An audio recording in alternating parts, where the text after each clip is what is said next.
Irmãos, que a graça e a paz do nosso Senhor Jesus Cristo esteja com a vida de cada um de vocês. Estou aqui na minha pedalada matinal. Hoje é domingo, dia 18 de fevereiro de 2024. E o que eu quero trazer hoje é baseado em sonhos. Há um tempo atrás o Senhor me deu muitos sonhos de revelação, né? Quase todos, a maioria deles, era relacionado a mim mesmo, né? Mas é claro que envolviam outras pessoas, envolvia igreja, envolvia demônios, né? Mas era algo para mim, né? Era algo para mim, mas que serve para a vida da igreja também, para a vida dos outros, né? Eu quero compartilhar esse sonho com vocês, né? Antes disso, eu quero citar o texto de Tiago 5, capítulo 5, versículo 16, né? Que diz assim, que portanto, confessai vossos pecados uns aos outros e orai uns pelos outros para que vocês sejam curados. A oração de um justo, a súplica de um justo é muito eficiente, né? E eu tive um sonho, uma época atrás. Nesse período, vale lembrar que eu estava achando que eu estava com Jesus, mas eu não queria estar congregando, né? Eu estava chateado por algumas coisas, eu tinha uma interpretação, né? Depois eu vi que essa interpretação minha estava totalmente errada, né? Eu não estava fazendo a minha parte, mas eu queria exigir que a liderança da igreja, que outros irmãos, eles fizessem algo por mim, né? Sendo que eu não dava a minha cooperação como igreja, não entendia como era a funcionalidade, qual era a dinâmica da igreja, né? Então eu tive um sonho que eu estava caminhando numa estrada como essa aqui, eu estava numa carroça, na verdade, estava numa carroça e estava um conhecido meu e esse conhecido meu que estava conduzindo essa carroça. E aí era um dia lindo, um lugar maravilhoso, bonito demais, né? Assim, grama tudo verdinha, as árvores bonitas, parece um cenário assim, daqueles filmes de fantasia, né? Uma coisa assim, bem bonito mesmo, né? E aquela manhã tava lindo, o clima tava agradável, tava tudo muito, muito bom. E aí à medida que tava caminhando, tava andando nessa carroça, a gente viu que tinha um pessoal que estava trabalhando numa cerca, estavam tipo construindo uma cerca, estava restaurando uma cerca, né? Devia ter umas 4 pessoas. Aí esse amigo meu parou a charrete, né, a carroça, e a gente perguntou pro pessoal o que estava acontecendo, aí eles falaram assim, ó, cuidado, tem um touro grande, bravo, né, e ele escapou, fugiu, e ele destruiu essa cerca aqui, nós estamos tentando consertar essa cerca. Então fique esperto. Aí esse amigo me olhou para mim com a cara de espanto, falou, cara, vamos embora daqui, porque o negócio pode dar pra gente a qualquer momento. E aí, nesse exato momento eu percebi que o tempo começou a nublar, né? A gente percebeu assim, o tempo já mudou, começou a nublar, começou a dar um vento forte e tal, né? De repente esse amigo meu sumiu, ele já não estava mais no sonho, eu estava no sonho sozinho.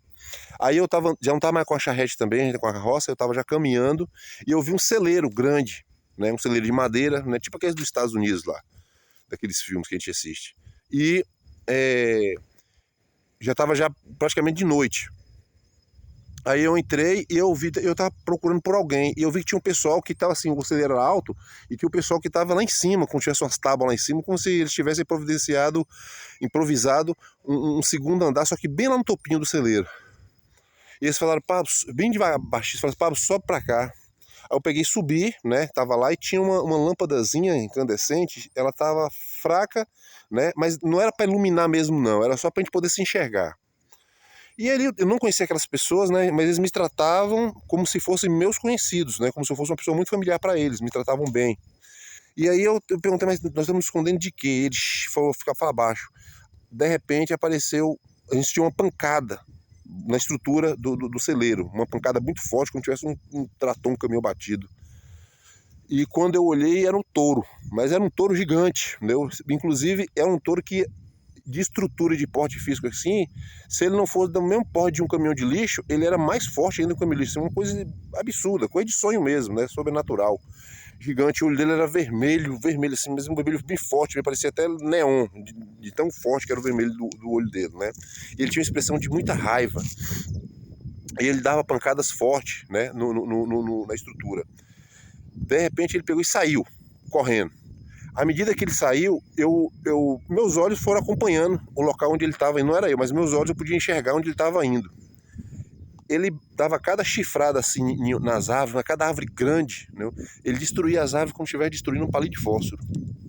Dava cada porrada. E aí eu lembro que tinha um cara com uma caminhonete, e é como se esse cara fosse o dono desse touro. E ele saía atrás procurando esse touro. Eu via também isso, ele saindo para procurar esse touro.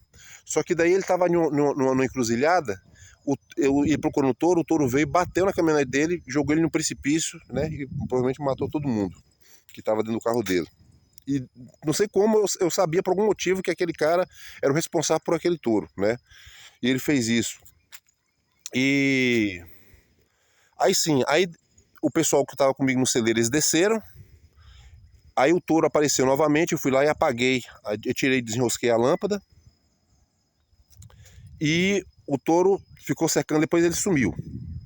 Aí quando eu vi que amanheceu, eu desci e eles estavam lá embaixo, né? E no que estava conversando, eu vi assim por uma janela do celeiro que tinha uma rua de mais ou menos uns 10 metros, mais ou menos, tinha uma rua assim, mais ou menos 10 metros. Mas também só era essa estrada, na verdade, não, a rua era uma estrada. Tinha uma estrada de uns 10 metros, né, de largura, e tinha uma casa de alvenaria. E nós estávamos no celeiro de madeira. Aí eu sugeri, falei, olha, não é melhor nós passarmos para aquela casa de alvenaria ali, que é mais resistente, né, é mais firme, caso o touro apareça, ali vai dar trabalho dele poder destruir. Aí o pessoal, não, mas a gente não pode atravessar não, porque ele pode estar escondido em algum lugar. Daí eu peguei, ele estava de dia, estava assim tudo claro. Eu falei, não, mas aqui não é possível, a gente pode ver ele, vamos atravessar. Eles ficaram lá e eu peguei e atravessei. No que eu atravessei, o touro surgiu não sei de onde, mas ele passou tirando fininho nas minhas costas. Eu corri, pulei para a casa de alvenaria, a casa era de laje, subi na laje, né? Ele pegou, deu a volta, ele olhou para mim e falou assim, eu vou te pegar. O touro. Aquele troço enorme, monstruoso. Falou, eu vou te pegar.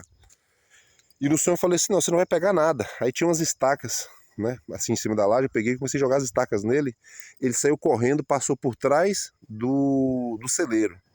No que ele passou por trás do celeiro, eu vi um grito de muitas pessoas, mas grito de alegria, como se alguém tivesse vencido alguma coisa. Todo mundo, e tal, aquela alegria. E aí eles falaram, pá, pode vir, a gente matou o touro. Aí quando eu fui atrás do celeiro, que eu vi, tá o touro todo cheio de estaca, né, morto, aquele troço grandão, e aquelas pessoas, né, como se fossem camponeses, pessoas por ali. Essas pessoas, elas estavam vibrando, né, estavam alegres, né, por eles terem conseguido pegar o touro. E eu acordei. E aí eu fiquei tentando, ó, para você ver como a minha mente já estava uma mente totalmente descolada do reino de Deus. Eu falei assim, poxa, será que esses aldeões, né, esses camponeses são os anjos de Deus me guardando, né? E aí eu comentei isso com um amigo meu, um cristão, né, uma pessoa que me ajudou muito, né?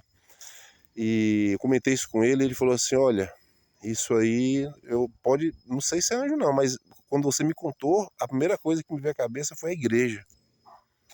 Porque apesar de você não estar indo, né, você tendo esse conceito seu, eles não falaram nada para me afrontar nem me ofender, né? Mas ele foi direto. Ele falou assim, eu creio que é a igreja que intercede por você, é a igreja que está te ajudando, né? E que você sozinho você não vai conseguir. Pensa só, se fosse você sozinho nessa situação toda aí, né?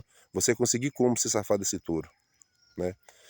E realmente, depois de um tempo, eu tive outras, né, revelações da parte de Deus, né? Depois fui me aprofundar nas escrituras, né? Fui ler a escritura de verdade, estudar a escritura de verdade, e eu vi que realmente não há possibilidade de alguém falar assim, eu sou de Jesus, eu sou cristão, e não está envolvido com a igreja. Na igreja vai ter gente complicada? Vai. Eu mesmo sou um dos complicados que estou na igreja. Também vão ter pessoas que infelizmente não vão se converter, que está ali só para azedar ao lado da turma, vai ter também. Mas vão ter pessoas sinceras, vão ter pessoas maduras e pessoas imaturas, né? A Bíblia fala o quê? Que Paulo dá muitas recomendações para os maduros, os aprovados, suportar aqueles que estão, né, se convertendo ainda, que ainda nem se converteu. Tem pessoas que estão há anos na igreja e ainda não se converteu. Ele canta, ele sabe orar, né? Ele lê a Bíblia, né? Mas ele não se converteu, ele não luta contra ele mesmo. Ele não luta contra as vontades dele, a vaidade, ele não luta contra nada disso, né? Ele simplesmente, por enquanto, ele está só agregando Jesus à vida dele. Ele não entendeu que ele tem que abrir mão das vontades dele, que ele tem que matar a natureza terrena dele, para aí sim ele viver agradando a Deus, ele viver servindo a igreja, e daí ele vai aprender a suportar os irmãos, vai aprender a ajudar as pessoas mais fracas, né? Ele vai aprender a não julgar as pessoas, mas ele vai aprender a ajudar as pessoas, né? Então, E aí depois eu vi realmente que o sonho se tratava disso mesmo, e hoje eu não tenho dúvida alguma, zero de dúvida. A igreja, ela é unida. Jesus Cristo, que é a igreja dele unida, né? O povo dele unido, né? Vai ter pessoas, como falei, imaturas, vão ter pessoas imaturas, né? Cabe a nós fazer com que isso já faz parte do nosso processo mesmo. O nosso processo de santificação é isso mesmo, é a gente ter que suportar um ao outro. Suportar um outro é um dos principais processos de santificação nosso, é suportar um outro. É nesse momento que você vai ver se você já está aprovado ou ainda você está reprovado. Certo, meus irmãos?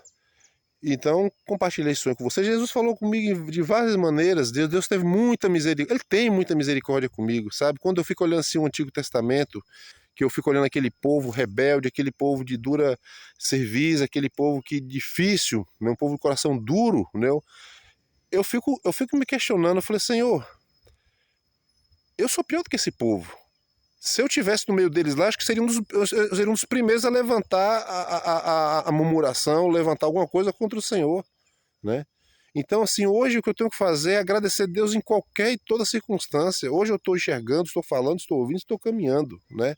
E tenho comida na minha casa, né? Mas mesmo que as pessoas me abandonem, mesmo que as pessoas me traiam, mesmo que não tenha comida, mesmo que eu tenha doença, mesmo que eu fique na cama, mesmo que eu sofra, mesmo que qualquer coisa de ruim aconteça comigo aqui, eu tenho todos os motivos do mundo para ser agradecido a Deus. Todos os motivos do mundo para ser agradecido a Deus, porque eu não merecia ser alcançado pelo Evangelho. E não mereço. Não mereço ser alcançado pelo Evangelho.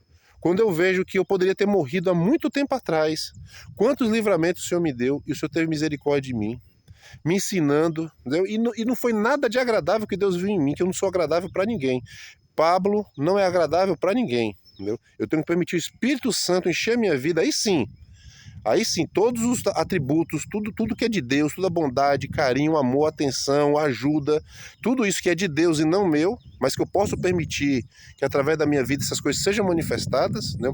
Isso sim é bom para todos nós. Todo mundo gosta de pessoa amável, todo mundo gosta de uma pessoa paciente, todo mundo gosta de uma pessoa que suporta, todo mundo gosta de uma pessoa que saiba dar bons conselhos, né? Pessoa que ajuda de todas as maneiras financeiramente. Todo mundo gosta de andar com gente assim. Mas por quê? Porque são atributos de Deus. Esses atributos são de Deus, não são nossos. Entendeu? A gente tem sim a opção de pô-los em prática ou não, de exercer aquilo que Deus nos capacitou ou não, né? Então, meus irmãos, o vídeo já está ficando longo, né? Mas o sonho era isso, né? E aquele touro pode ter várias representações. Aquele touro pode representar a minha natureza humana, que quer me destruir, mais do que o próprio diabo, né? Nos afastando de Deus. Tem destruição pior do que essa, viver afastada de Deus, né? A minha natureza terrena quer isso, ela quer viver afastada de Deus, né? Mas o homem espiritual em Cristo Jesus, ele corre para os braços do Pai, ele corre para Jesus, ele entrega a sua vida para Jesus, ele é totalmente dependente de Jesus. Meu amigo, não tem coisa melhor do que ser dependente de Jesus, você pode ter certeza, né? Quando a gente fica pensando que é ruim se depender de Jesus, ó a carne aí, ó a vaidade humana, ó o orgulho, ó o egoísmo, né? A soberba, a altivez, né? Então é maravilhoso ser dependente de Jesus. Às vezes a gente entra em algumas situações que talvez fala, poxa, eu não gostaria muito dessa situação aqui, mas pode ter certeza, vai ter um aprendizado, vai ter uma utilidade, você vai falar, por isso que eu passei por aquilo ali, né? Foi por isso, entendeu? Então, vamos caminhar com Jesus, né? Vamos andar com Ele em comunhão com os santos, né? Em Hebreus 3, se não me engano 3:13, entendeu? Também fala de uma exortação mútua, né, de exortar uns aos outros no tempo que se chama hoje, né, todos os dias. Nós temos que exortar. Como é que nós vamos exortar se a gente caminhar isolado? Se eu não souber o que o meu irmão está passando. Às vezes meu irmão está passando por uma luta terrível, está lutando contra o pecado, alguma coisa. Como é que eu vou exortar? Como é que eu vou ajudar meu irmão? Né? Como é que eu vou levantar meu irmão? Como é que eu vou falar com ele? Bora, meu irmão, sacode a poeira, vamos caminhar junto aí. Bora, cola comigo aqui, vamos andar. Né? Como é que eu vou ter cara para pedir ajuda se eu não ando com a igreja? Não tem como. Né? Cristo, o Espírito de Deus, o Espírito de Cristo se move no meio da igreja. Quando eu falo igreja, não falo no templo, eu falo das pessoas. Se reúnam nas casas, se reúnam na faculdade, em qualquer lugar, onde vocês estiverem reunidos, invocando o nome do Senhor, a lei estará com vocês. Vocês podem ter certeza, estará com todos nós, nessa mata aqui agora. Deus está comigo, eu tenho certeza absoluta. Entendeu? Se tivesse 2 ou 3 aqui agora, pronto, já é uma igreja, já estava aqui a gente orando, já estava cantando, contando das grandezas de Deus, falando do livramento de Deus, fazendo programações para avançar com o evangelho do reino de Deus, e essas programações do evangelho de Deus são muitas, né? Muitas. A gente fala que pensa que é só pregar com a boca, não. Você prega muito mais com sua vida, você prega muito mais com amor, né?